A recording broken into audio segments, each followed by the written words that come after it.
Yeah. Damn, Rico getting jumped.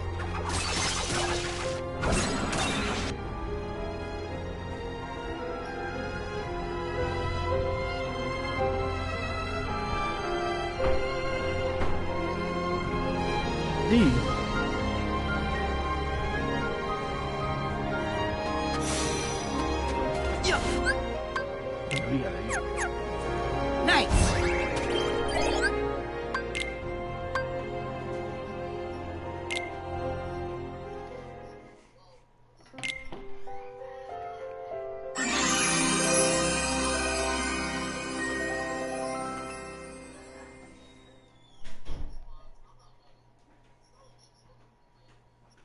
So damn hungry. Hey, Mom, can you throw me that deodorant, please? Oh, never mind. They got some in here. Never mind.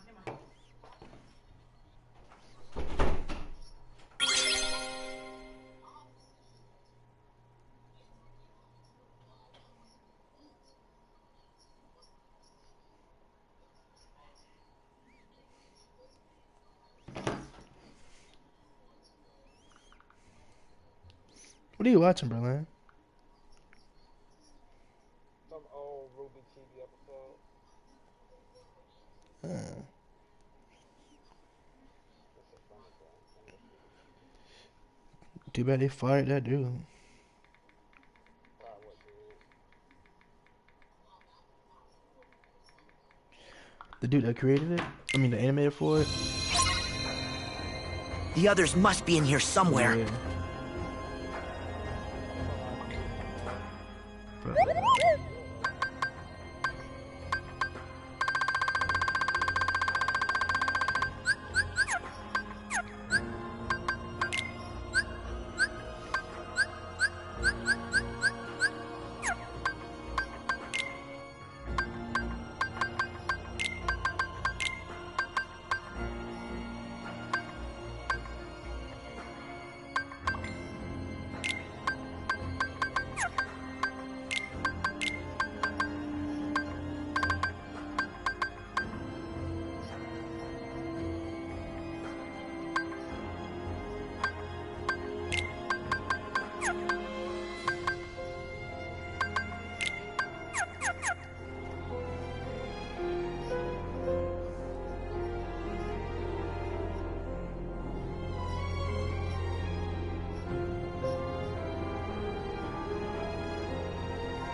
Oh yeah, boy.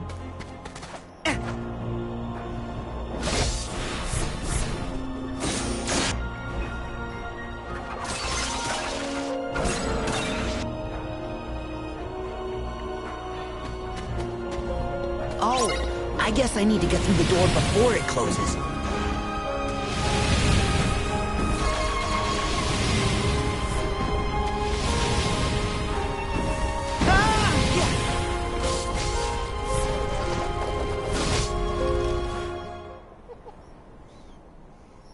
It's all about love triangle.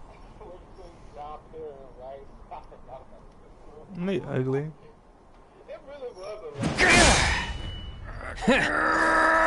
Like their wife.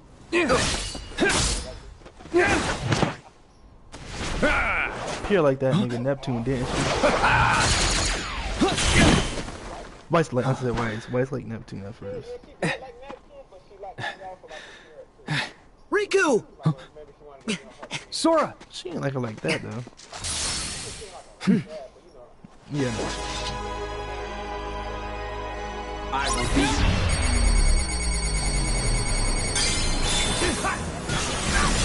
Back off!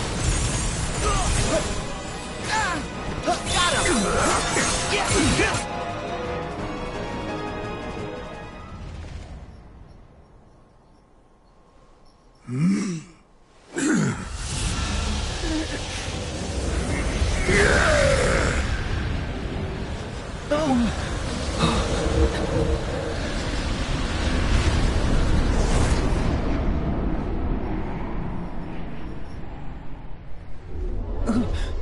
Wait! Ansem! Where are you going?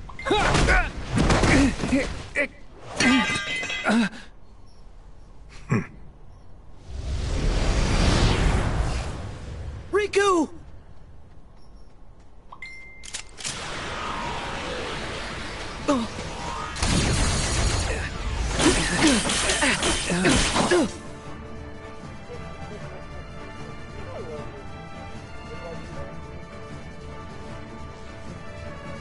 Hey, let's speed it up. Keep the line moving. For Ray.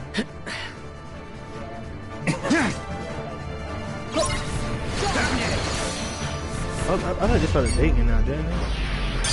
Take this! No, I mean like, I'm saying. I heard they started dating. I'm unstoppable! I'm done with you! Back off! Later! See ya! Let's make it interesting. Yeah! This one's special.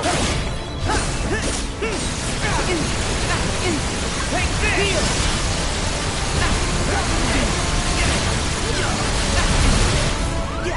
Reload. Try this!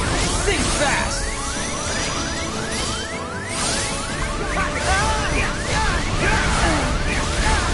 There! One more! So long! Nice!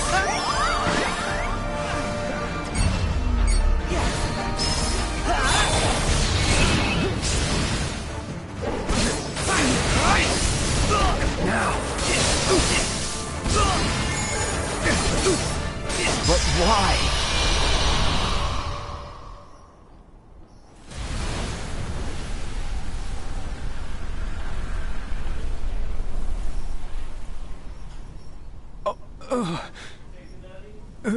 She went in the bathroom in my dad's room.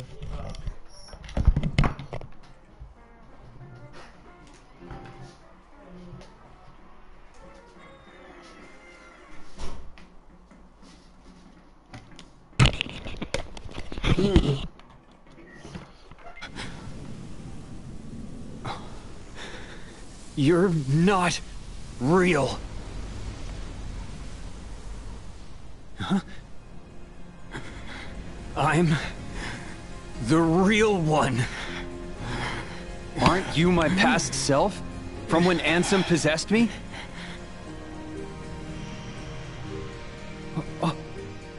No. You beat Ansem and you're still here. This guy is me.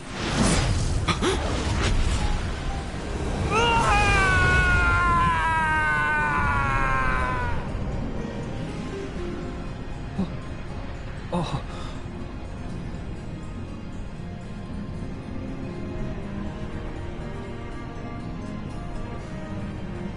I knew it. It's a replica. A soon-to-be empty vessel. I've been waiting for a chance like this.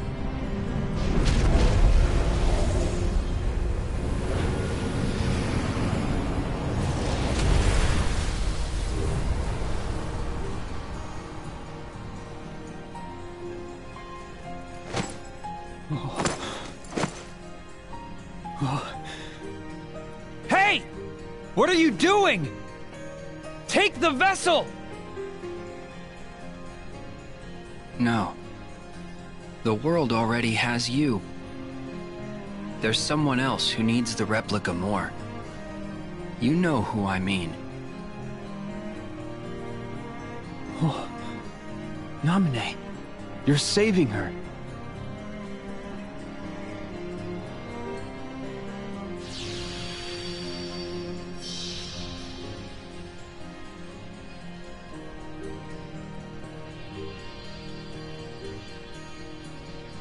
Good luck.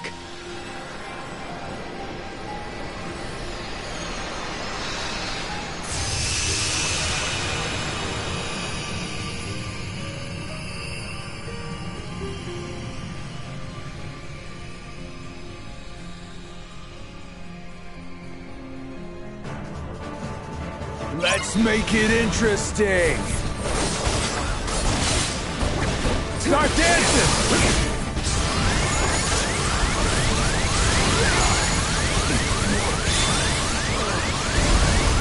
So, this is your power.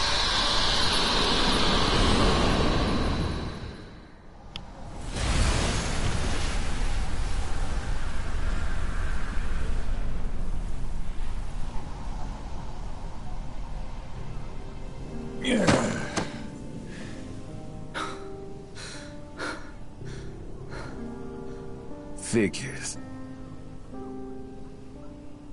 If I had a keyblade, it'd be different.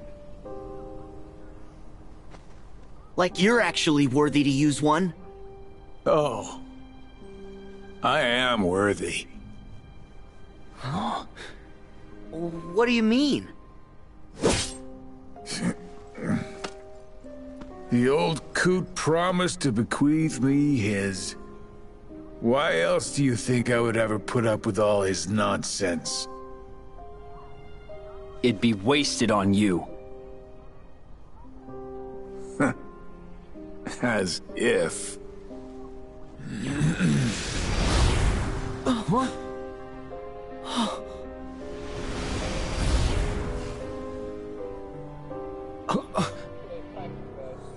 What?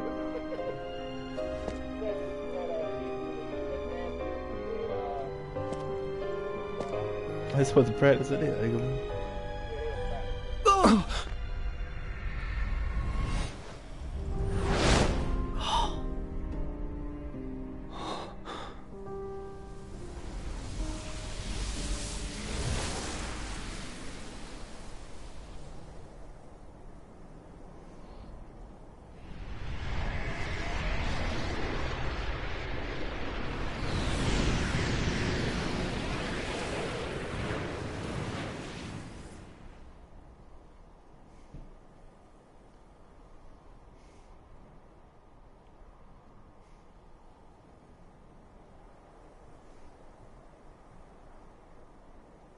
Is that a replica for Namine? Yeah. Wish we could help her now. But first, I know. I'm going after Ansem. Okay. I'll go help the others.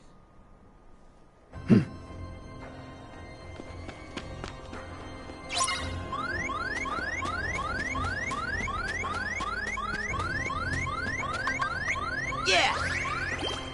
Yeah!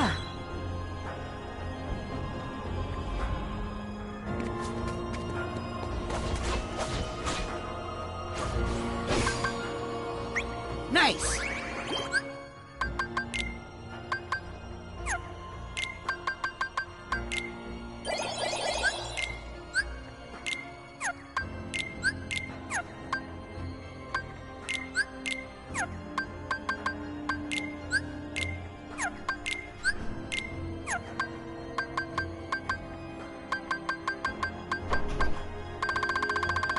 You alright? Now you're talking to grandma.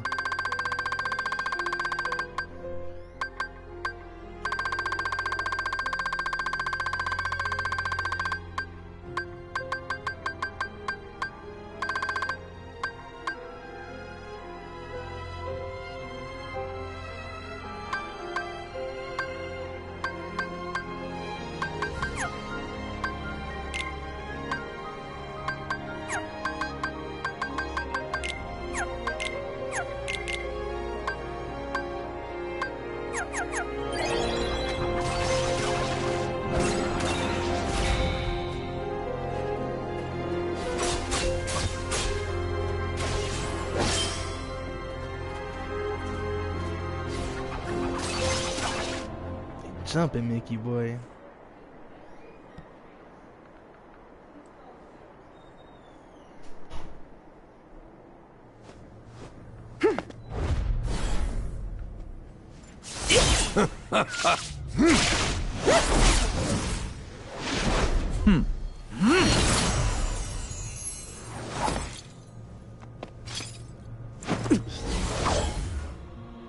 Your Majesty! Huh? Sora!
Zemnis!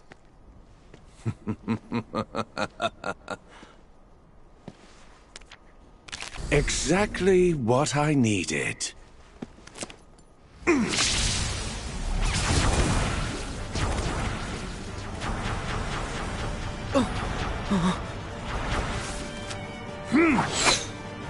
Sora, look out!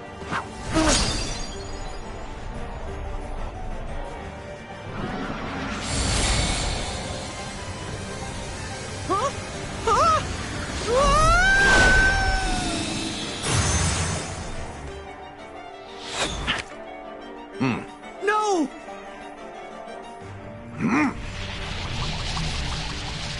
Sora, one final game. The rules are simple. All you have to do to win is find me among these cards and strike me down.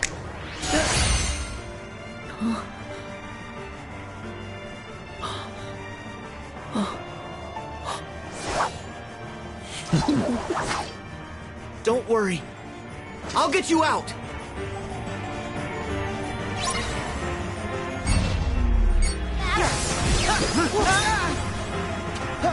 Over here.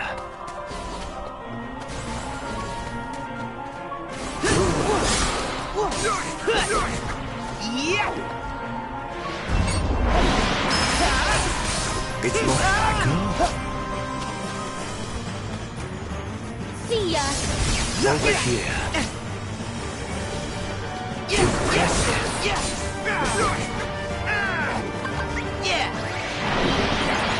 It's more fun when you beat the odds. Live dangerously, Sora.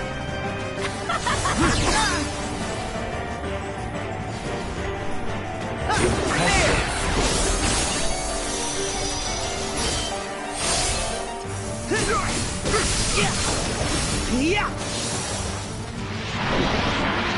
The game continues.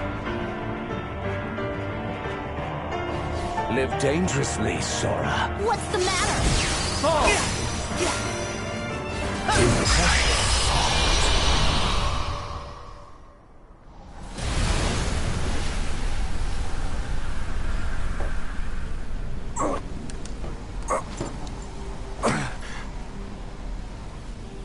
You were born for these sorts of games.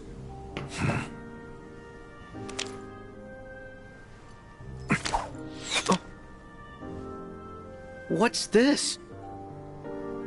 A wild card. You've earned it. Hang on to it. Could turn the tables. Play again someday. When we're just guys. I should like that very much, Sora.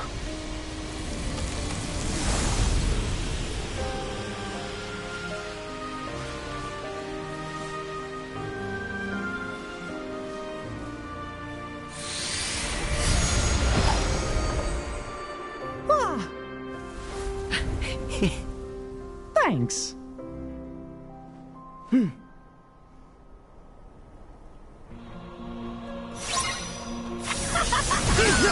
What's the matter? Go! Get out here! There! What's the matter? It's over! See ya!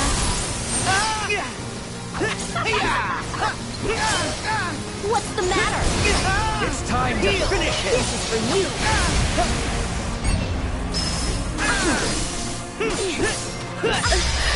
No way!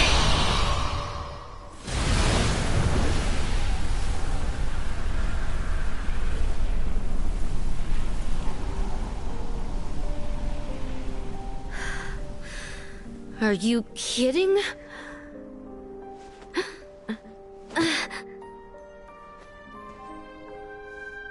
You're gonna be recompleted. I didn't ask you for your garbage opinion. I lost to a bunch of losers like you. But could be worse. Become that geezer's heart tank? No thanks. Then why help him? I was really just along for the ride. With... My secret.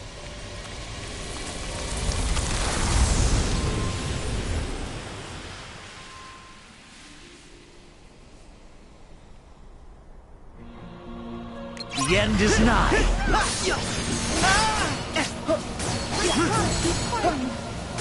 Fall!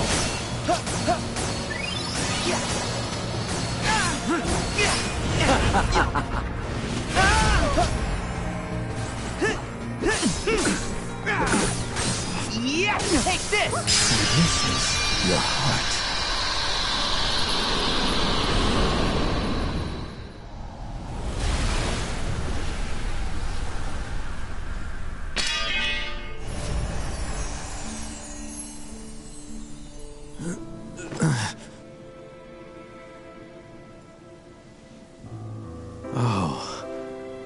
So now it all comes back to me.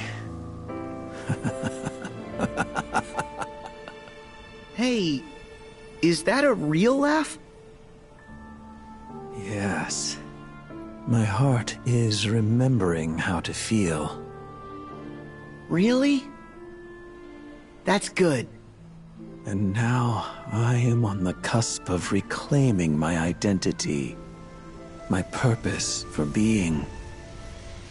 Thanks to you, Sora.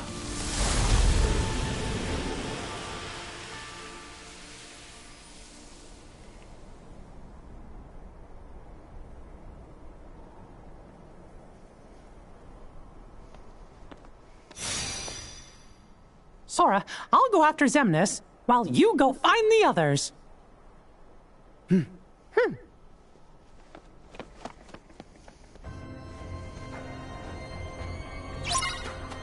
The sun's going down.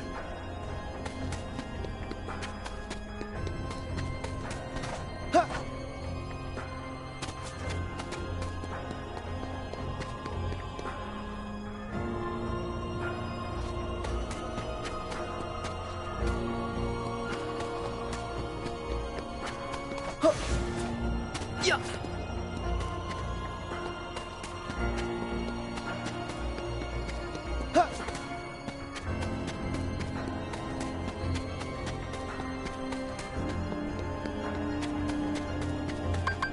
Nice.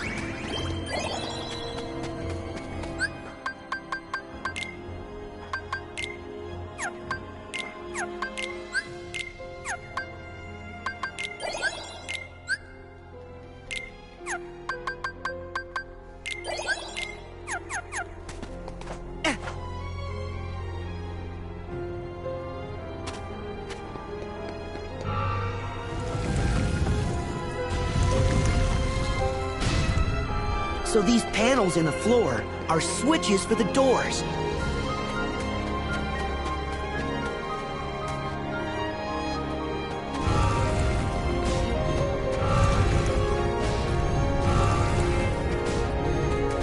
Yeah.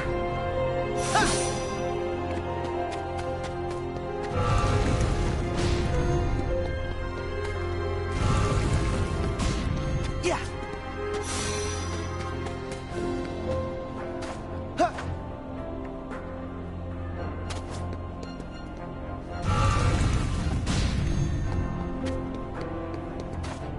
Yeah.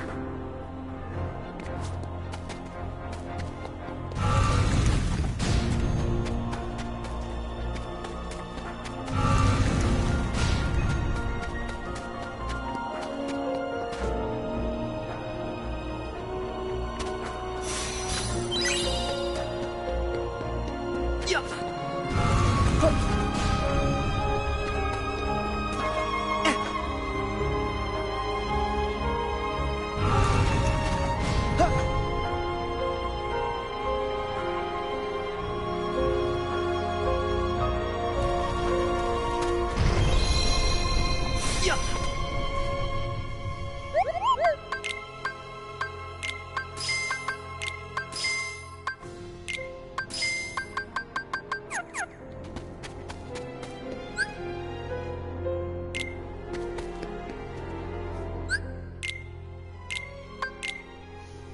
I gotta run to the bathroom real quick.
Hello?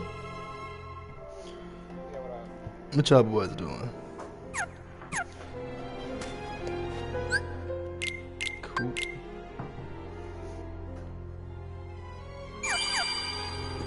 Yeah. Excuse me.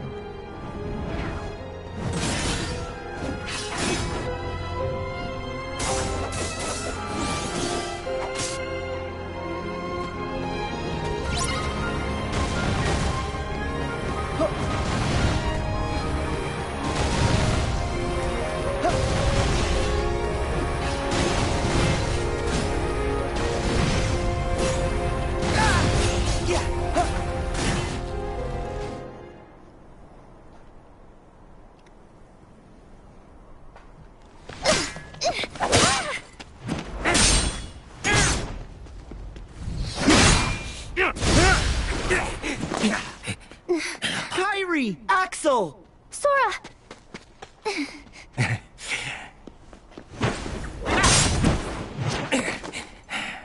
Nice to see ya.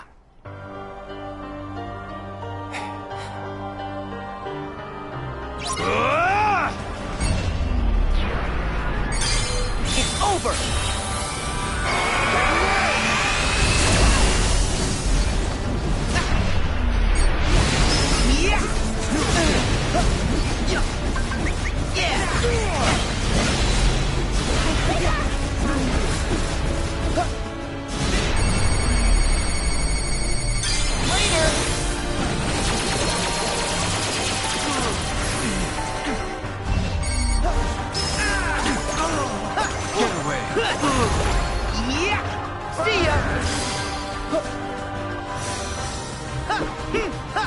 I call on the moon's pale light. Stop this! Just stop!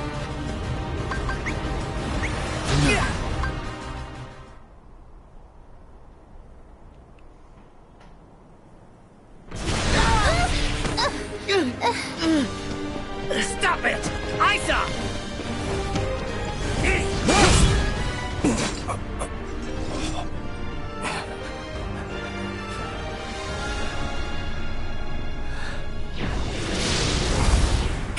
Xemnas. There was a time when I trusted you to deal with traitors. And now, your betrayal outstrips them all. What final words do you have for your superior? Well, let me think about it. How about you were never my superior? Ah, ever the rogue pawn. Knocked from the board early in the game. Utterly useless and forgotten. Are you kidding? Do you know how popular I am? I got loads of people rooting for me. Sorry, boss. No one axes Axel. Got it memorized? Is this supposed to be a Keyblade? Or is it some sort of joke?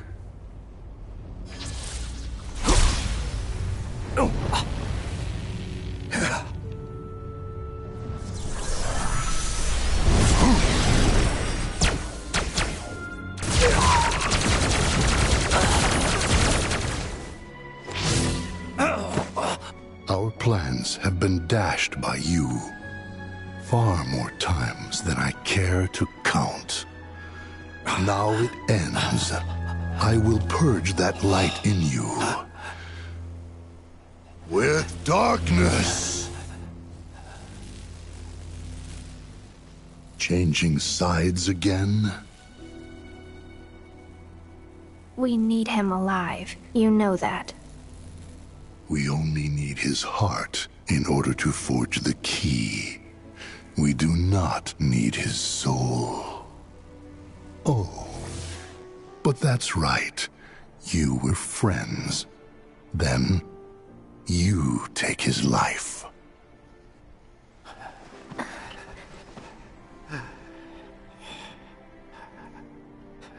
Who are you?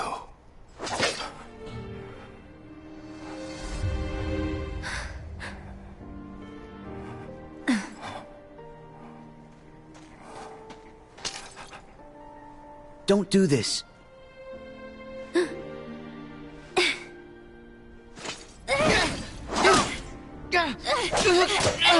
Wait!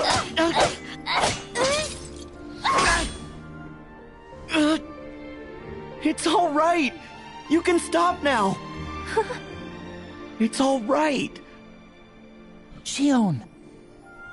That's not him, that's Roxas crying.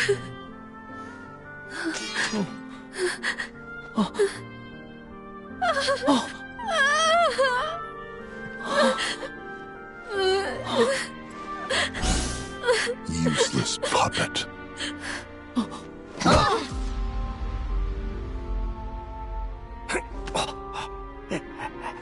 Shion!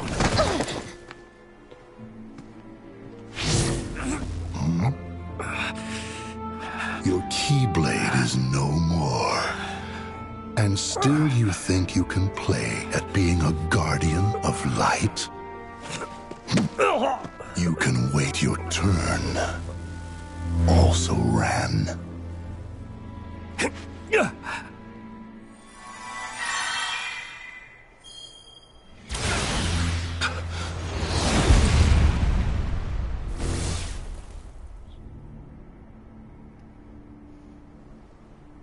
Hands off my friends.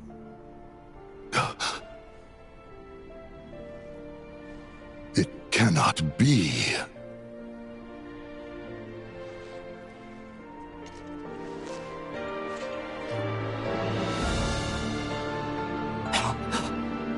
Roxas!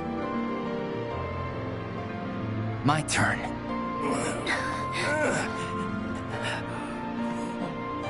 Roxas. This is impossible. Where did you get a vessel? Same as you. Same how? Most of the organization's members, they traveled here from the past as hearts. And you had replicas ready and waiting. One for each of them. Who told you? I owe my return to many. Some of them people you knew.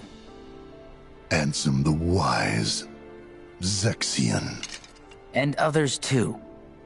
It seems you're not as good at winning over people's hearts as you think. Ah, I see. There was one last thing I needed in order for me to be whole again. A connection. Sora helped me find my way back here. To my friends. Roxas!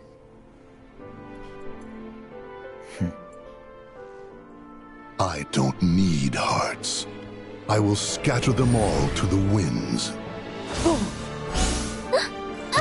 Kairi! Sora! What difference does one little light make? You have others. Just as we have more darknesses to replenish our ranks.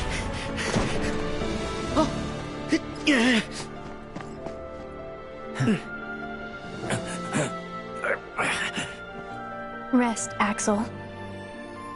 Roxas will fight in your place. And I'll fight for Kairi. Yeah, when it comes to Keyblades, you're the old hands.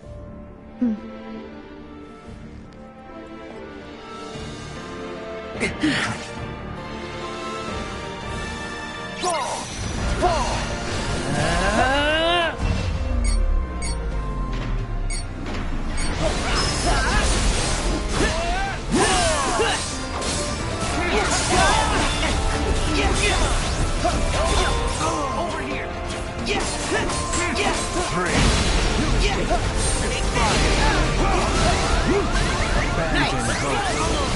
here!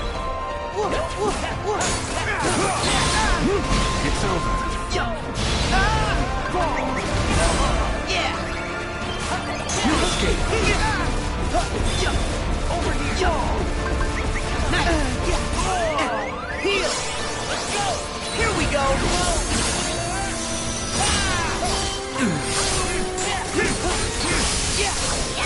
There! Still haven't achieved our goal.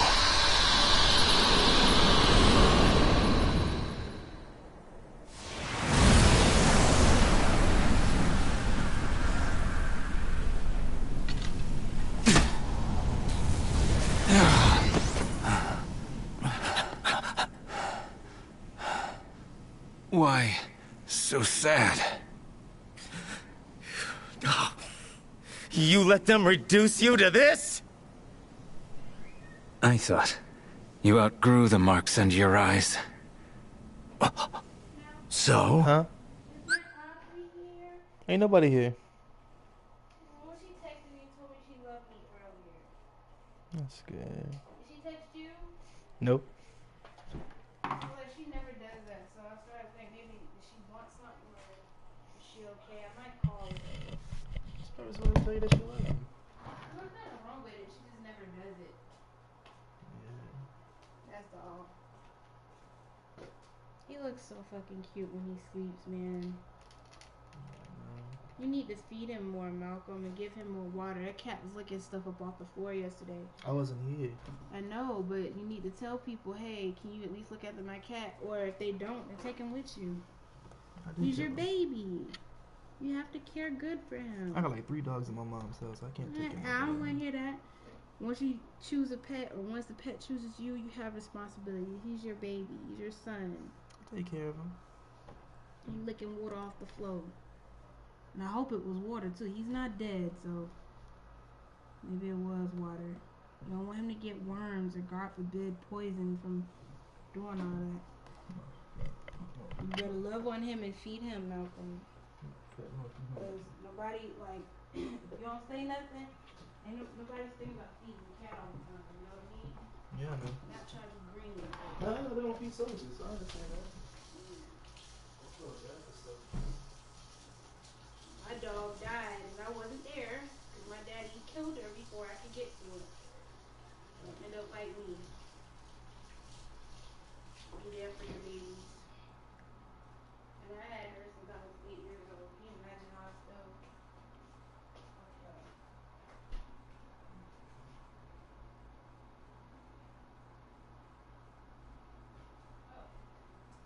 And on top of that, apparently my daddy had stage 3 kidney disease. Stage 3 kidney disease? Yep. Just got diagnosed. Huh? You said you just got diagnosed? He just got diagnosed and he sent shit. He sent a picture of it to Mama and Tawan. Because I guess he wanted to run and tell me. And Tawan didn't tell me nothing. And Mama, she was like, I'm debating on whether to tell you or not. But she told me.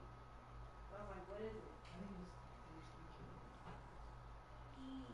He already has the disease. And he has to take a lot of medicine because he has it. And he's an alcoholic. And so alcohol on top of all the medicine, like you understand, you have to take a bunch of medicine, you know, for your heart and stuff. So when you mix alcohol with medicine that's supposed to help you, that's not good. So That's supposed to mix alcohol and medicine. you're not, right? So he did it. He's taking high blood pressure medicine and they're just all different types of shit. And they mess him up.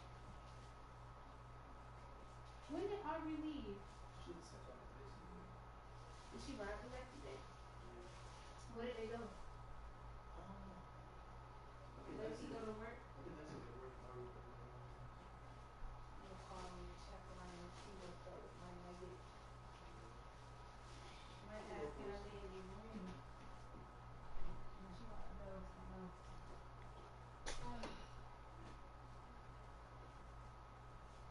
She wanted me to stay in her word last night. And I did for like an hour after she came back. Yeah. And then I left out because I didn't want to be in Lacey's bed when she got here because I didn't want to get mad. I mean, she didn't mind because I asked her could I lay in there for a little bit. But when she got back, I know she'd be tired and shit. So I just didn't want to be in the way. You okay, Treya? You okay? What's wrong? Why you keep licking your lips like that? You want some ketchup? She wants some ketchup. You want ketchup?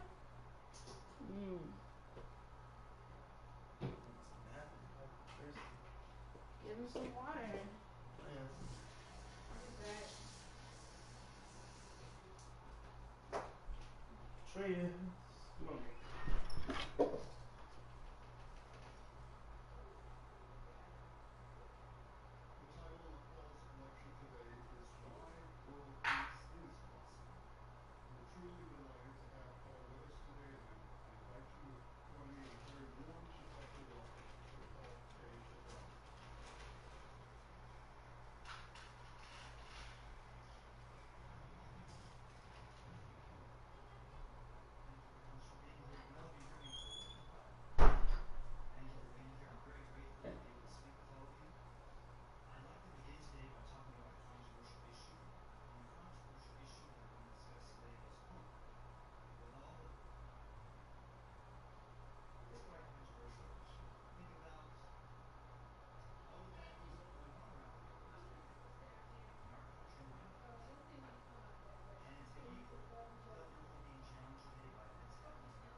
TV a little this way because I don't want to sit in the dark. Oh. Okay, sure. You call my nugget real quick. What's going on with school? I am getting ready to start classes soon. There's that. I need to get a job too, buddy. Did you apply? No. Apply everywhere. Did you apply to Starbucks? Yeah, I think so. You don't even know. I did.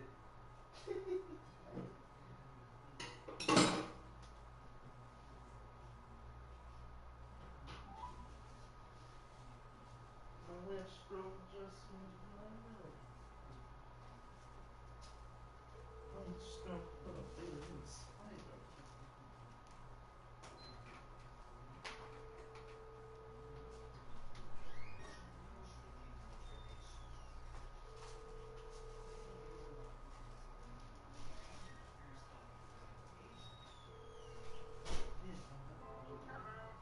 Hi, are you okay, Nugget? Okay. I don't mean to bother you. I was just checking on you. You alright though? You sure? When are you coming back? Tomorrow. Okay, I guess I'll be here when you get here. Yeah, I don't know. I might have to think about it. I love you. Alright, talk to you later.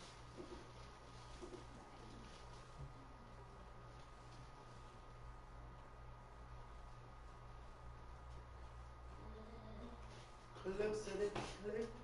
You call Lexi Maxie, she probably, I don't know what she's doing. She's at work, so she might not pick up. Nathan keeps taking her away from me. I'm just playing. She was with Nathan the other day? She was with him last night. She calls him that. Hi, Nicklet. How you? What time you got home last night? 2? Oh, I tried to get out of there so I wouldn't be in your bed when you were there because I knew you were going to be tired. But like, huh? Oh, you did?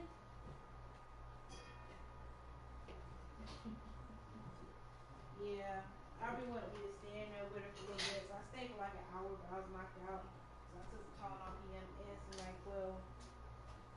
I was like, dang, I don't want to be in Lexi bed because I know she's going to be tired. So, kind of. Huh? What time do you get off?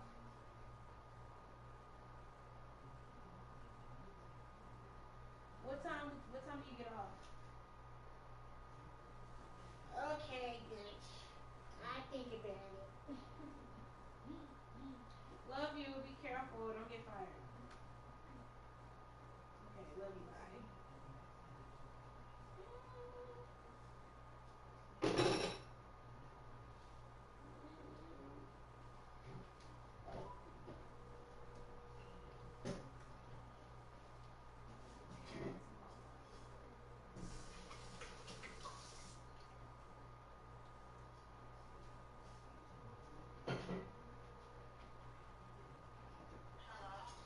Hey, I made it home. I want to tell you thanks for your walk because I don't know if I thanked you or not. Yeah,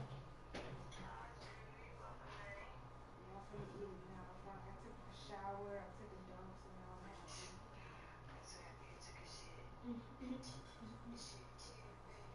Huh? Yeah, he went first, and I was waiting on him to come out because he was taking a minute. And then I found out the TS7 weren't here, so I had to go in their room. So I took a shower, and when I came out the shower, he was out of the bathroom, so I just went in. He's still over here too. We've been here for about an hour. Yeah, I'm gonna tear this waffle because now I'm hungry. I wasn't hungry earlier. Yeah, she there boring him to death with her religion. Yeah.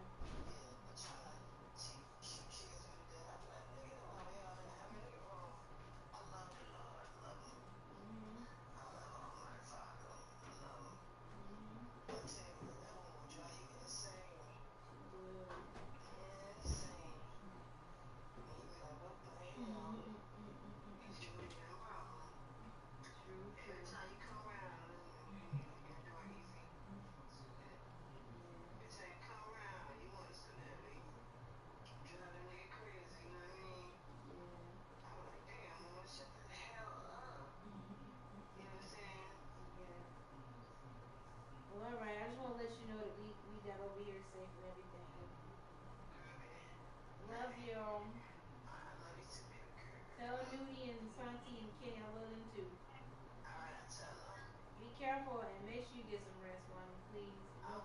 Don't be going outside like that. How did you get there, nigga? Alright, Tuan, don't be out in the air too long, man. Y'all hurry up. I ain't playing with you. I'm sick, and I need you getting sick either. Like, my sinuses are messing with me. I'm coming, Malcolm. No, take your time. You didn't know I was sick?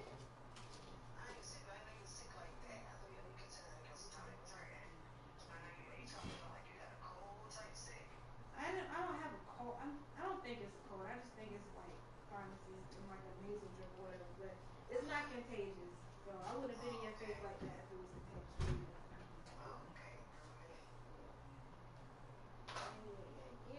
Yeah. I ain't playing with you though. Y'all better hurry up and get done. Is it just you and him? Did Nuku make it back to the house? Alright, man. Y'all be careful, please.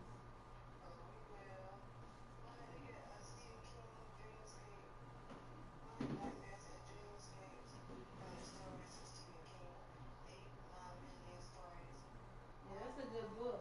Is it a book?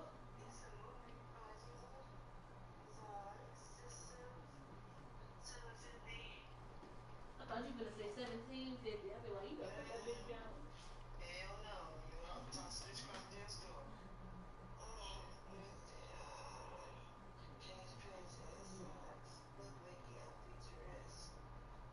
Alright, well I'm finna go ahead and watch scary stuff with Malcolm.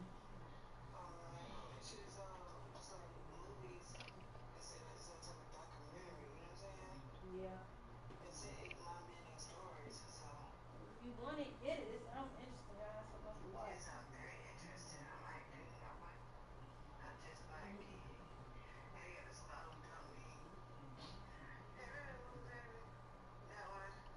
Alright, I love you, Wani. Bye. Okay, let me wash my hands and we can get to watching.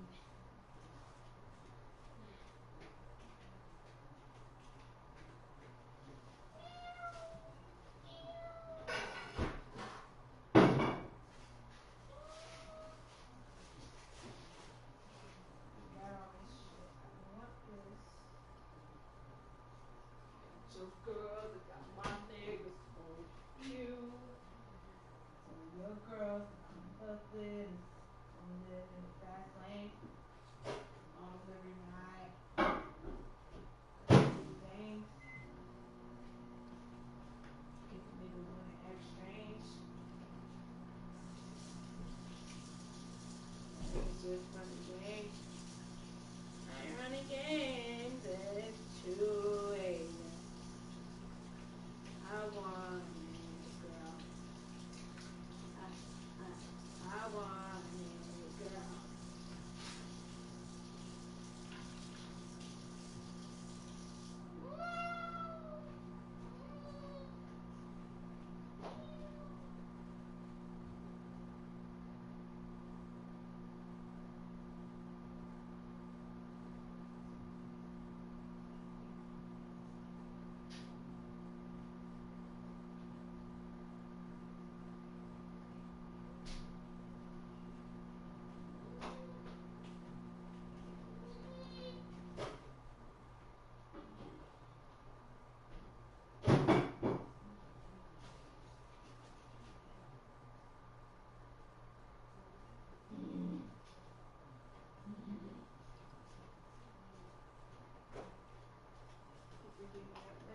And I have no big one, but it's too late now. Alright.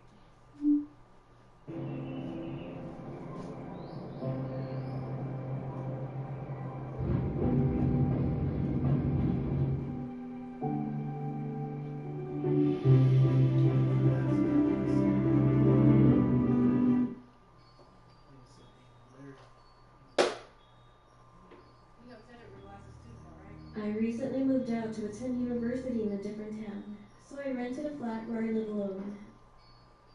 Every morning, I took my bicycle, which I keep in the basement of my building, and went to my lectures. Usually, the neighborhood is quiet, but one night around 1 o'clock a.m., my door phone rang. This was unusual, but I brushed it off as a mistake from someone who got drunk. It rang again, but I kept ignoring it. This happened at least 3 different times, so it began to annoy me. One day, I returned from my lecture and found a bus ticket placed on my door handle. This ticket was from a bus in my hometown, and it appeared to be mine, as the bus number on it was the bus that I frequently used. At this moment, I started to get concerned that someone was pranking me. That same night, I kept my front window a bit open to keep an eye on the entrance. I live on the 2nd floor, so it's too high for anyone to climb. I shut the lights and waited. And at that moment, the door phone rang again. This time, I checked through the window, and there was a shadowy figure of a man. He waited for about 5 minutes and then left. I considered calling the police, but I had nothing to report besides a strange man ringing my door phone late at night, so I soon ignored it. But what happened some days after almost made me go crazy. It was around 3 a.m., and the door phone rang again. By this time, though, I heard the front door shut. Someone must have forgotten to lock it, so I assumed that the man was now inside the building. Terrified, I went to the kitchen and grabbed the biggest knife I had. Then I stood behind the front door and waited. The doorbell rang. I think my stomach dropped at that point. He rang again, and then knocked strongly. I stayed frozen for an eternity until I couldn't hear anything. I was relieved and went to sleep after a while, which in hindsight was very stupid, as I should have made sure that the man had left the building. The following morning, as I was leaving for my lecture, I noticed some scratches near the front door's handle, as if someone had tried to mess with the lock. I immediately went to my landlord, who lives right above me, and explained everything that had been going on. He reassured me that everything would be fine. So I went to get my bike, but as I walked towards the basement door, I noticed that the lock was broken. I finally understood. The man from last night must have hidden in there. I hadn't heard the front door shut again yesterday, so that must have meant that the man was still here. I ran upstairs again and told my landlord. He got angry, grabbed a bat, and went to check. All I could hear was struggling noises as my landlord beat that man senseless. We then called the police, who arrived a few moments later and arrested him. I still remember his face to this day, as he looked straight at me silently. It turned out that this man had been following me for days and was trying to rob my house. He had done the same thing to other people in the past. I don't know what happened to him afterwards, but I assume he is in prison. I am forever grateful to my landlord for being so brave. We replaced the locks on every door, so now I feel safer. Well, I would have forgotten about this if I didn't open my mailbox recently and find another bus ticket.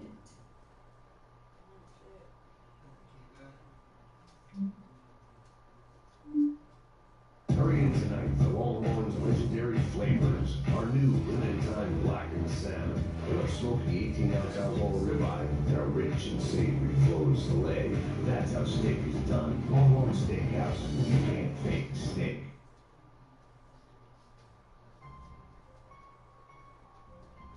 When I was 16, my parents, brother, and I were living in an apartment on the 4th floor. Every night, we heard crazy laughing outside of our house. At first, we just thought it could have been a neighbor taking care of a sick person, so we didn't worry about it. Then one night, I heard laughing again. It was 11 p.m., and everyone in my house was sleeping. I got out of bed and looked out the window, and I saw nothing. And as soon as I looked out the window, the laughing stopped. It was kind of weird, but anyway, I just went back into bed and slept. After that, I had to use the bathroom at 4:30 a.m. The bathroom was downstairs in the hall, and the bathroom window was facing a big field of grass and a parking lot. After I finished using the bathroom and washed my hands, I heard that crazy loud laugh again for about a whole 30 seconds. It sounded like this person didn't even get tired. He seemed that he needed to catch his breath from this loud and long laughing. I proceeded to look out the window again, and then I saw a group of about 5 dogs going crazy around something. And when the dogs moved, I absolutely felt fear. There was something, another dog. I think it was a dog. It had a dog body and paws, but not a dog face. It had a human face, and it was staring at me. It looked at me for a minute and then started to slowly smile, and then laughed again, and that was the same voice that I've heard constantly. I ran to my room, but I couldn't go back to sleep. The next morning, I told my parents and brother what had happened, and they thought I had a nightmare. I said that I swear it wasn't a nightmare, but they didn't believe me. They just laughed and ignored it. Everything felt real. I know it was 100% real. But the next few days went by, and I didn't hear anything. And one day, it was getting quite dark outside. I did end up getting a cold from swimming, so my parents and brother went out grocery shopping without me. It was 9 p.m., and I took my dog for a walk for a little while. There was an abandoned house down the block, and my dog took off running to a bush suddenly. It was like something caught his attention. I ran after my dog, and literally, I had to crawl under a fence to go and get him. When I finished crawling under the fence, I ended up cutting my knee. But thankfully, I got my dog, and when I looked up, there that thing was. That dog with a human face. We were face to face. It had glowing green eyes, and it had definitely human face features, and the head was bald. I screamed, and it just started that scary laughing again. I ran away with my dog and came back home. Well, I'm 18 now, and my family and I moved away to another place. I don't know what the heck that thing was, and why I've seen it twice. But I'm just glad that I don't see it anymore.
Have you seen the one about it has no face?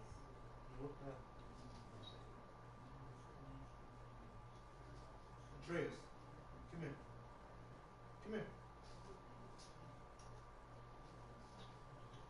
Come here.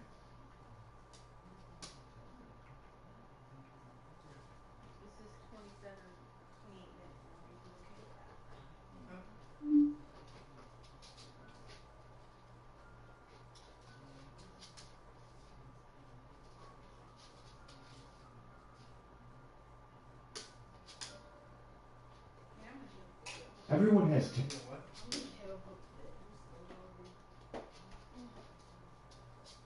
you okay with that, Sir Malcolm?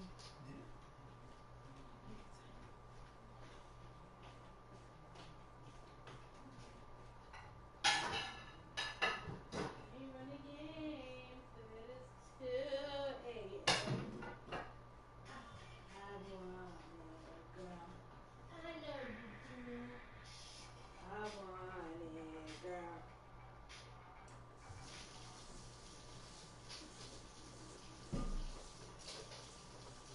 What time is it, Malcolm? 5:44. Wow.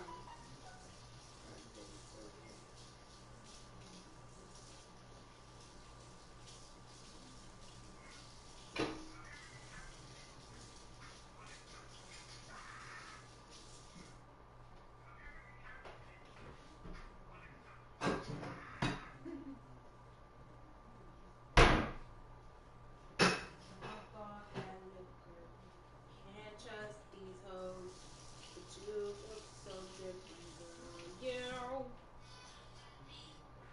You look girls gonna fuck with us.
Tales about the strange and bizarre.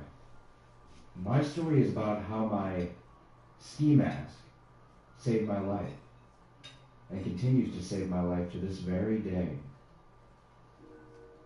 Late in December, I was traveling north from California to my home state of Oregon. Nothing fancy, I was just going to visit the family for the holidays.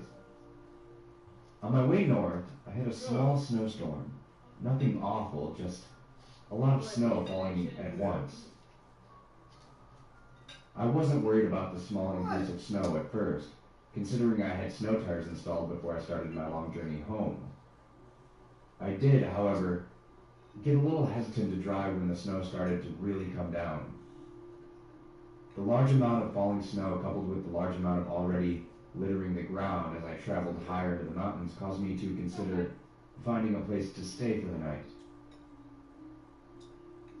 I figured I could get some sleep while the storm passed over. That and the fact that I could give my car's heater a break before it would decide to burst into flames, or worse, just stop working altogether. I scanned as much of the landscape as I could, but there were no buildings in the immediate area. The only other option I had for my predicament was to keep driving and hope there was a town or exit nearby that I could take in order to escape from the storm. I must have been driving for at least an hour before I saw a sign up ahead indicating how far the closest city was. My heart sank a little when I read 162 miles as it flew by my windshield and vanished into the snowy night. At this point, the snow was beating against my windshield, and I knew I wasn't going to last 162 minutes, let alone miles. The digital clock on my radio read 1:21 a.m., and I decided that the next turnoff I saw, I would take and hope that I could find a neighborhood that will produce some results on my current endeavor. My thought process was either freeze to death in my car or stay the night at some random person's house. Weighing the two options in my head, I picked the only thing a sane person would pick and tried to find a house.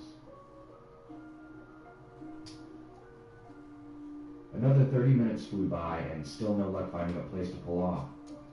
Just when I was starting to lose hope, I saw a turnoff in the distance. A small shape started to make its way closer into my headlights. And on further inspection, it was revealed to me that there were 2 wooden poles that possibly belonged to a fence. When I turned onto the road between the 2 wooden poles, the ground beneath felt rocky and rough, like I was traveling on gravel. I didn't drive for too long before I started to see a small cabin creep into my field of view. The lights in the cabin were off, but the place seemed to be in fairly good shape.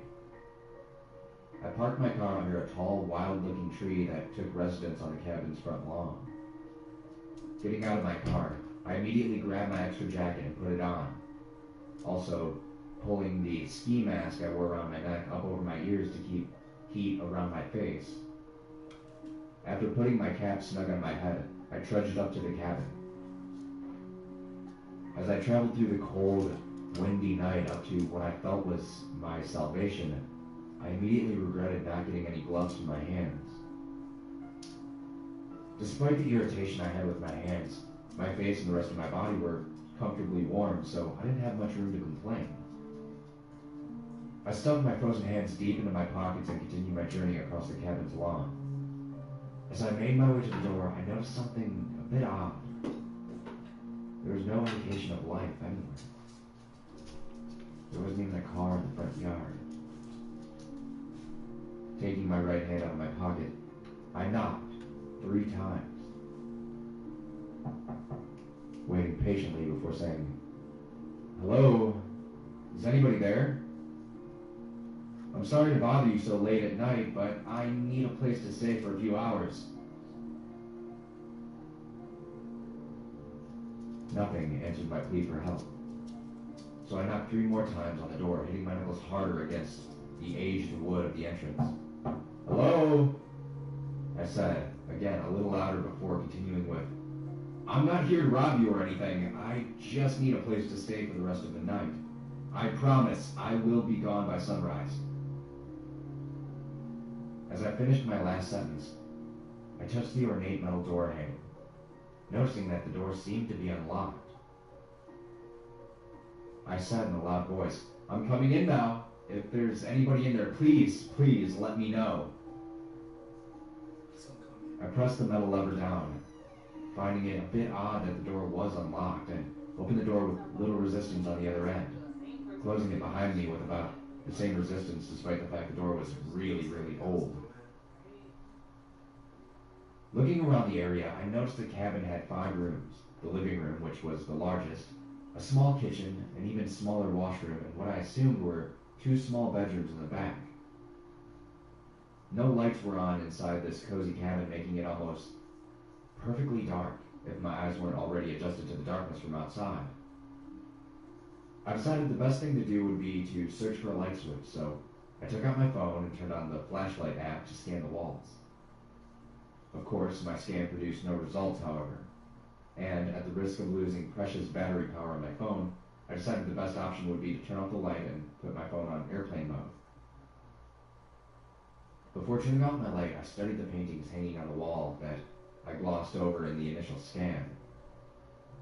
Each painting that crossed my sight was just typical landscapes of harbors, things like that.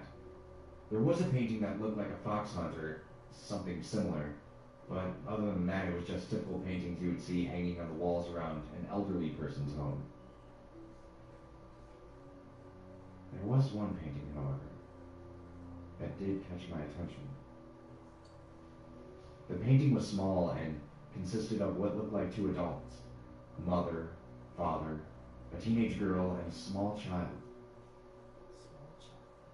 The family captured in that painting were wearing what looked like Victorian-era clothing.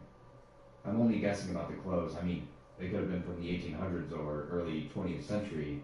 The point is that the clothing was very ornate and regal. There was something really disturbing about the image, though. The faces of each member of the family appeared as if they were smoothed over with clay. It's kind of hard to describe, I know, but the 3 family members looked like they had no facial features. By no facial features, I mean, instead of the normal ones that you and I have, the three people in the painting had grooves of smooth flesh where normally you would have eyes or a nose, mouth. The only person in the painting that didn't possess a blank face was the teenage girl, which appeared to be normal for a teenage girl. In fact, she was actually quite breathtaking. I pulled myself away from the painting to take a glance at my phone for the first time. My phone indicated that it was past 2 o'clock in the morning, so I decided to go back to the room and check to see if it was occupied. To my relief, the room was vacant. Besides a medium-sized bed, ornate dresser, and a nightstand, there wasn't much to go by. The walls were blank, apart more savvy paintings to give it a little more atmosphere, I suppose. Although there was no indication of a heating system, besides a chimney, the rooms were bearable enough that I figured I could just bundle up in my clothes under the covers in order to stay warm.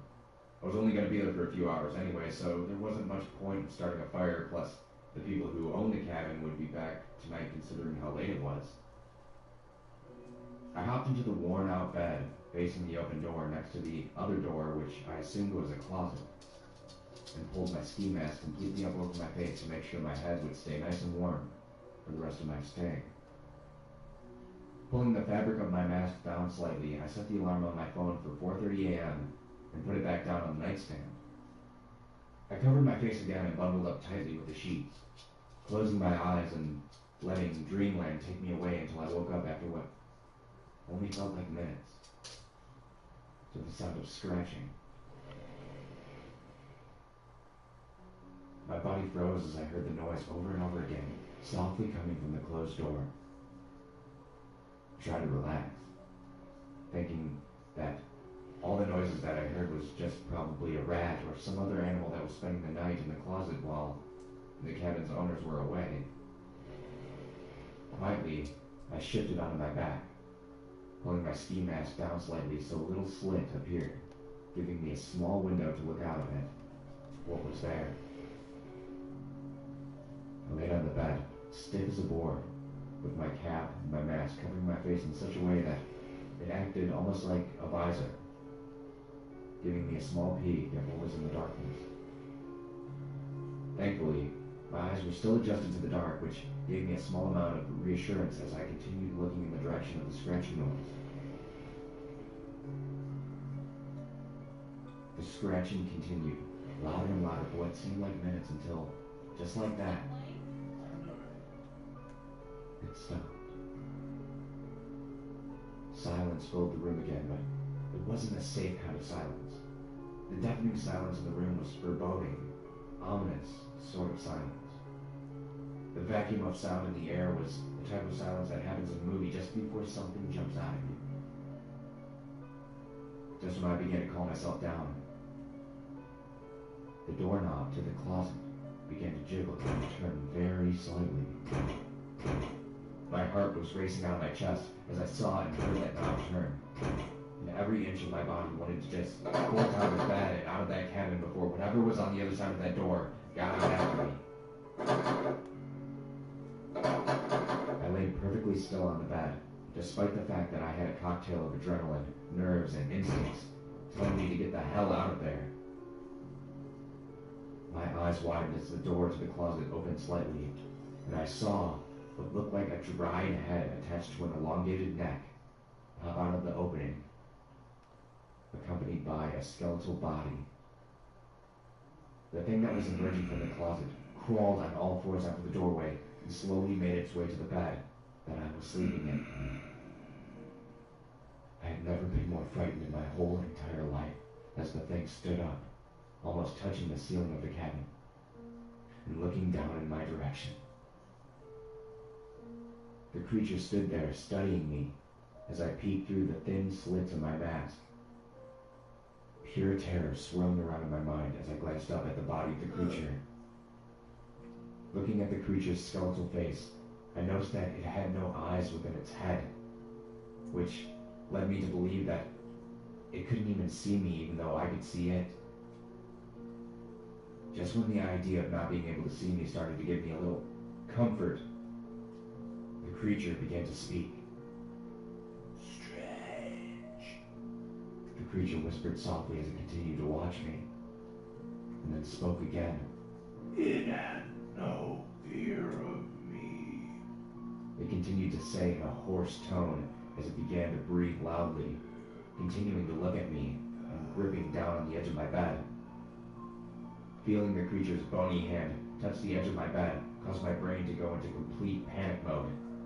The only thing that stopped me from jumping up was the thought that maybe the creature believed I was dead or asleep and wouldn't attack. How can it not fear? How can it not fear me? The thing said through clenched teeth before loudly gasping and suddenly pulling back, with its mouth open in an expression that almost resembled fear. It has no face. The thing whispered to itself as it continued to back away. It has no face. The creature said again, but this time louder than before and slightly more unnerved. No face. The creature shouted as it backed off further away from the bed. I heard the thing breathing loudly and quickly before calming down and slowly returning to the side of the bed.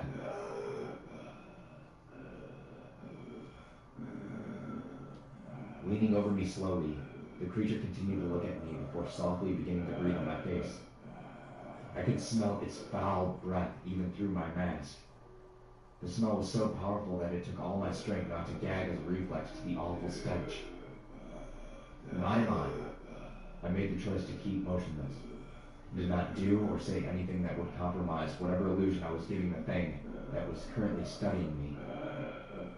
The creature breathed on me again, softly. The stench I smelled from its breath could only be described as rotten, which only strengthened my resolve to stay perfectly motionless. Strange. The thing whispered at me again, leaning in close to me to the point where I could see and smell its decaying flesh. The creature slowly reached for me, its hand moving slowly towards my face. With every inch that decaying hand moved, I couldn't help but feel my situation becoming more and more dire. I thought that this was it for me. The creature would kill me tonight, or take me away and torture me, then kill me, and no one would know what happened to me. No one would find my body out there, and no one would know my story. I could feel tears start to well up in my eyes as I thought of everyone I ever loved being yanked away from me in this one very moment. No face. No face. No face. The creature softly chanted as its hands crept ever closer to my face. I could hear the anguish in the creature's voice as it continued chanting over and over as it reached for me. As its long, bony hand crept only centimeters away from my face, I braced myself for the worst, making the last thoughts I would ever have about the people I loved.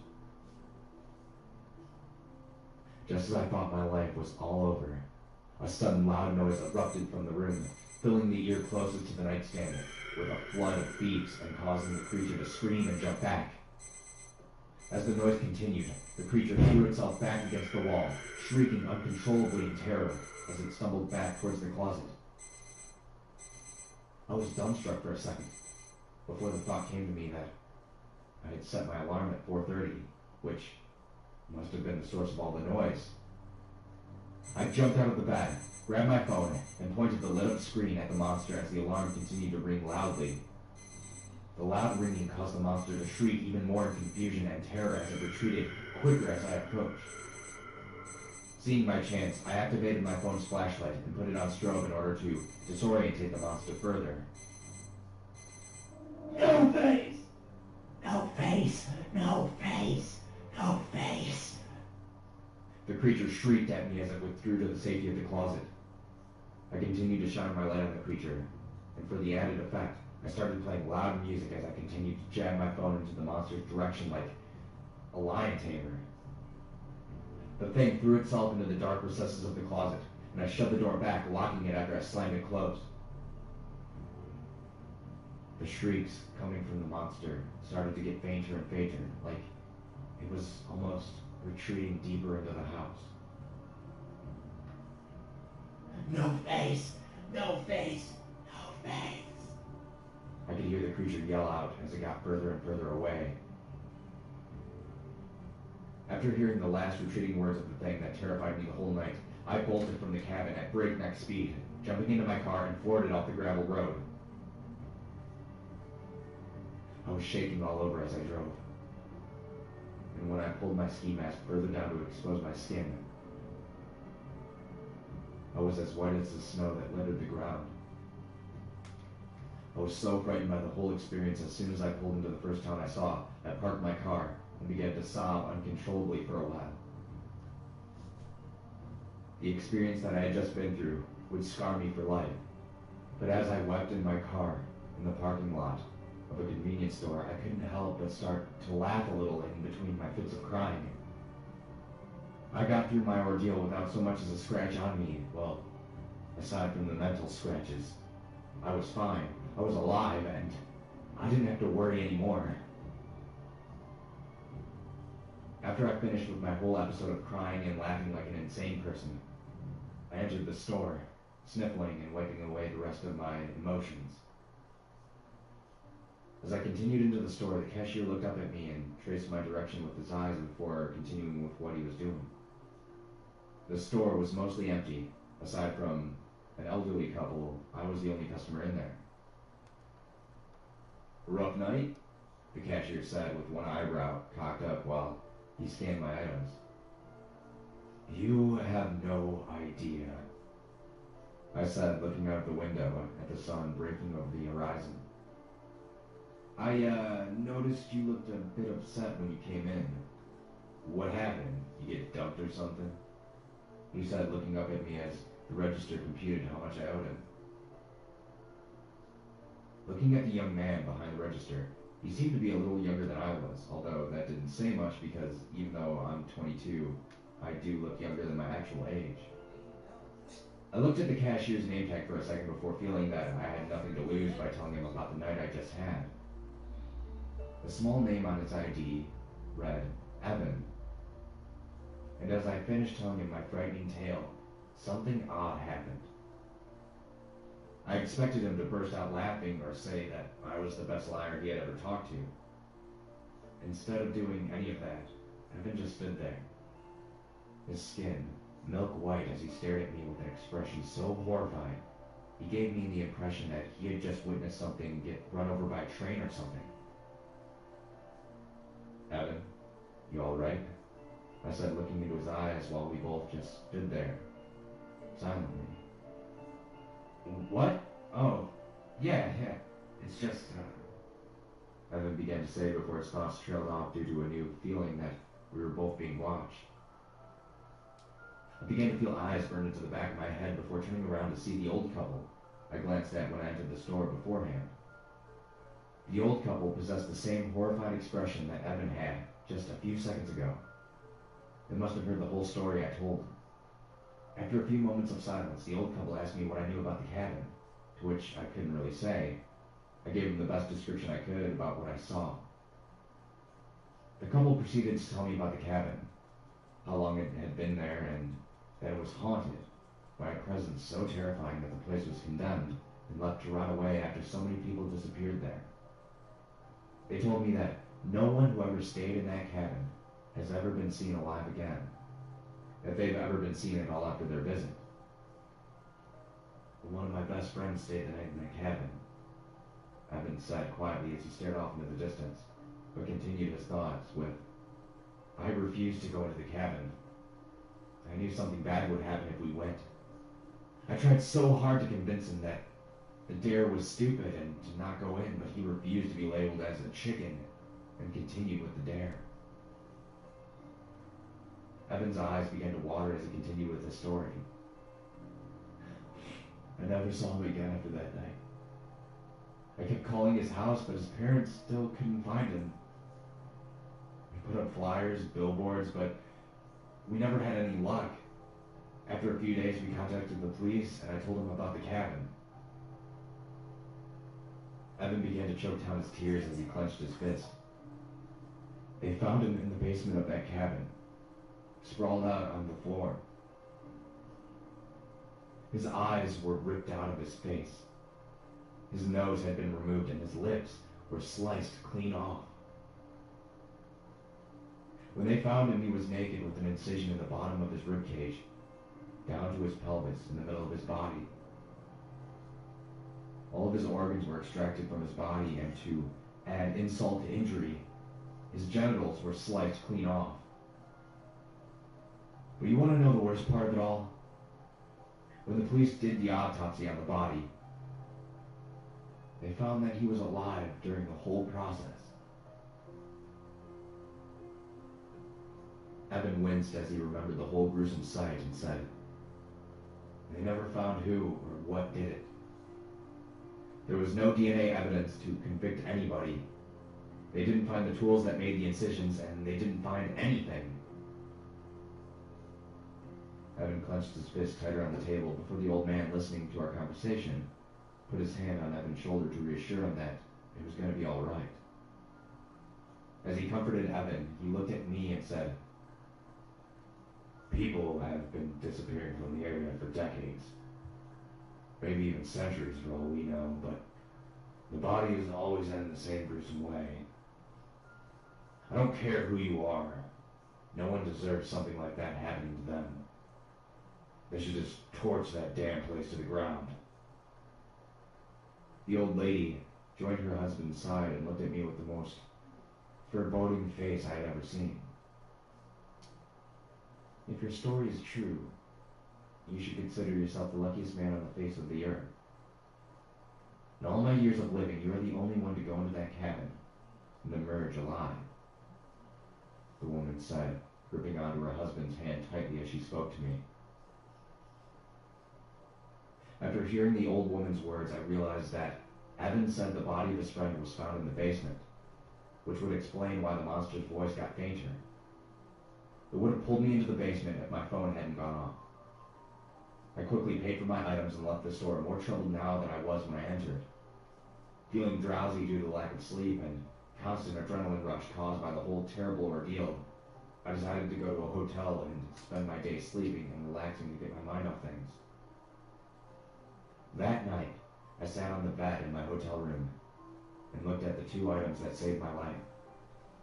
In one hand, I gripped onto my ski mask, which hid my face from that terrible monster.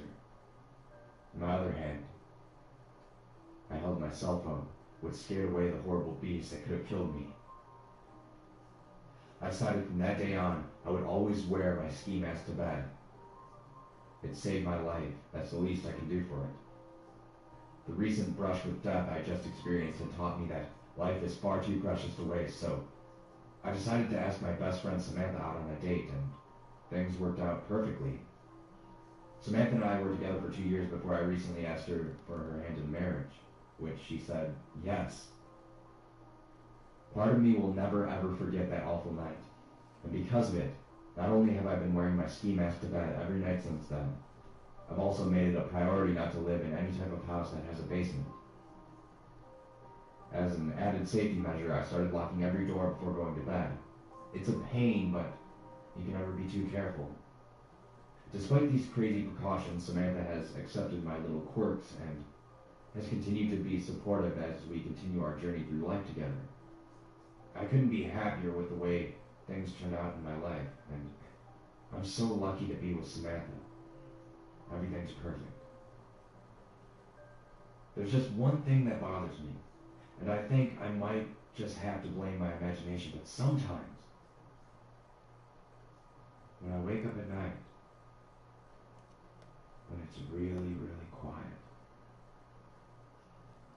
sometimes I'll hear soft scratching noises. Also, and I think it's just paranoia, but I swear, sometimes I hear something whisper.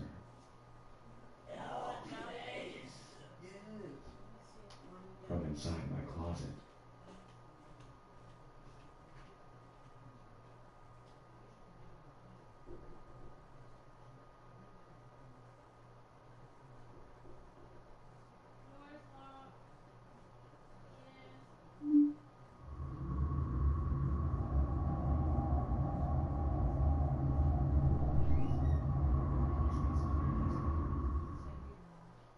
In 1960, Alexandru Sipt, a well-known scientist, traveled to the forest of Hoia Basaiu, located in eastern Romania. The Hoia forest had the reputation of being a hotspot for paranormal activities, the main reason for Sip's motivation. He wrote many notes about his experiences there, but many were found burnt upon his death in 1993. The notes that survived detailed his experiments on the forest with test subjects. Did you like that? Yeah, that was pretty good. Is that based on a true story? I think that's creepypasta. It'd be pretty cool if it was true though. Yeah, it's a creepypasta. Yeah, that's no page. What's another? Let me see.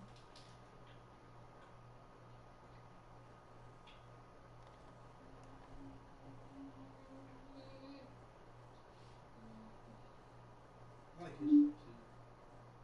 It's a her. Her? Yeah. This person is a her.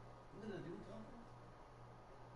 They use other horror narrators' stories to put it over. Yeah.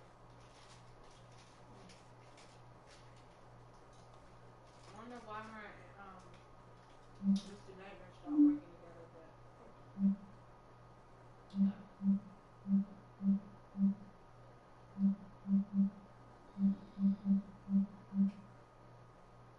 just one on there that kind of gives me nightmares.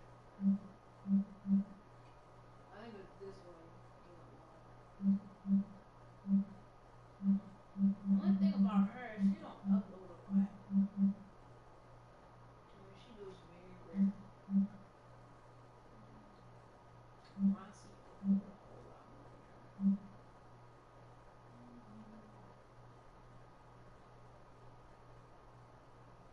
Do you know of any other animation channels, like horror animation channels? No, I don't.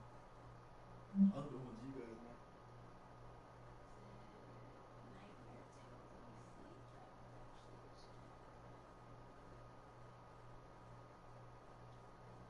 channel.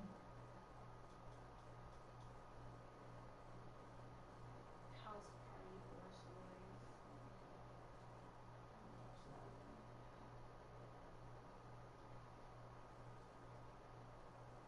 And there's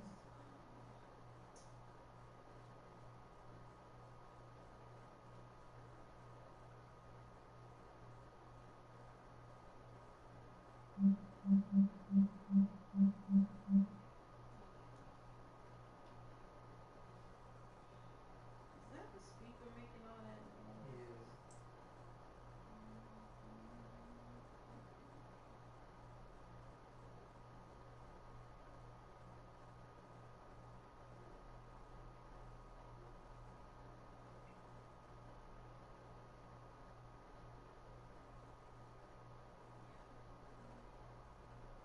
Yeah.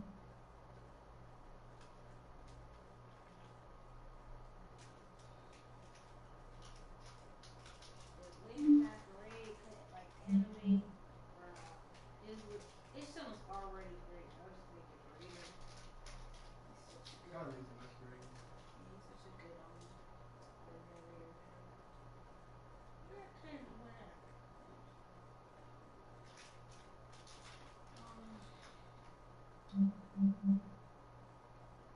Where can whack? The Spring Mask Killer. What's this one? Anthony Dwayne Lee was an American actor and playwright I who think it's appeared. an animation channel, but this person talks about like real scary stuff that happened, and I don't think he gets paid for it because he shows the like bloody stuff, like real he showed the real stuff as much as he can, but you know how YouTube is. Yeah, they want to this stuff. In many movies and television shows in the 80s and 90s. While attending a Halloween party on October 28, 2000, Lee was fatally shot by an officer of the LAPD. On the night of Lee's death, he was at a friend's house in Los Angeles for a costume party. Around 1 a.m., officers Carol Hopper and Natalie Humphreys arrived at the party in response to a noise complaint. After being escorted to the kitchen by a security guard, Officer Hopper decided to wander around the grounds before the host could be informed of their arrival. Hopper searched the dark and narrow path area behind the home with his flashlight before coming upon a glass door. Behind the door stood Lee dressed as a red devil with his friend, fellow actor Jeff Denton. The two were in Denton's bedroom chatting with another actor when they saw Officer Hopper's flashlight shine through the glass door. Officer Hopper then shot through the glass door 9 times, hitting Lee a total of 4 times, once in the head and 3 times in the back. Lee died at the scene. Officer Hopper later said he fired his weapon because Lee aimed his replica gun at him and was unaware that the gun was not real. The police chief at the time defended Officer Hopper and called the incident an accident. The chief maintained that Lee pointed a very realistic replica gun at Officer Hopper, and that's why the officer opened fire. However, after autopsy reports showed Lee had been shot once in the back of the head and 3 times in the back, the LAPD was accused of using improper force and withholding facts about the entry wounds. The suit filed by Lee's only surviving immediate family, his sister, never came to trial because the security guards working at the party, the key witnesses, could not be found by the trial date. The case was settled out of court in his sister's favor. In October 2001, the LAPD Internal Review Board ruled that Officer Hopper's actions were justifiable and he was in policy using deadly force. According to LAPD officials, the board also recommended that Officer Hopper seek additional training to improve his tactics.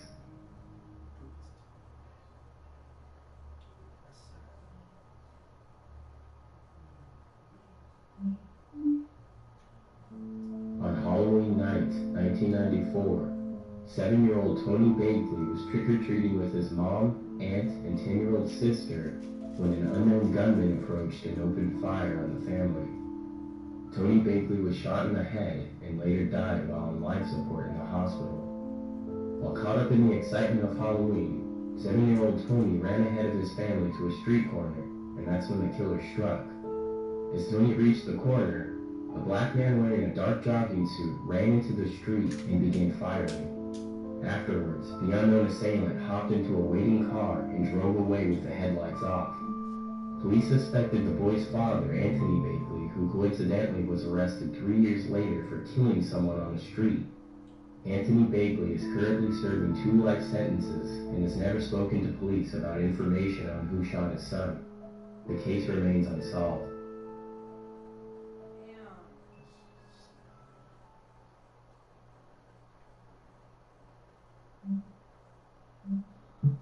Did you see that? Show you the one about the dad killing the guy who molested his son, kidnapped his son. That one is my favorite.